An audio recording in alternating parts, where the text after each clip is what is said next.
सुमनसवन्दित सुन्दरि माधवि चन्द्र सहोदरि हेममयि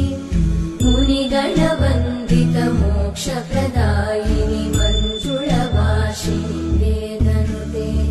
पङ्कजवासिनि देव सुपूजित सद्गुणवर्षिणि शान्तियुते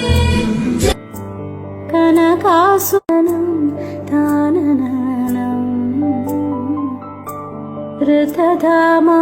ऋतधामापराजित दुरावह प्रणवात्मिक अधिकस्वरातुतिशारद नमोऽस्तुते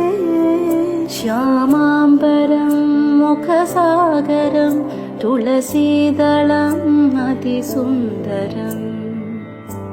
कनकासु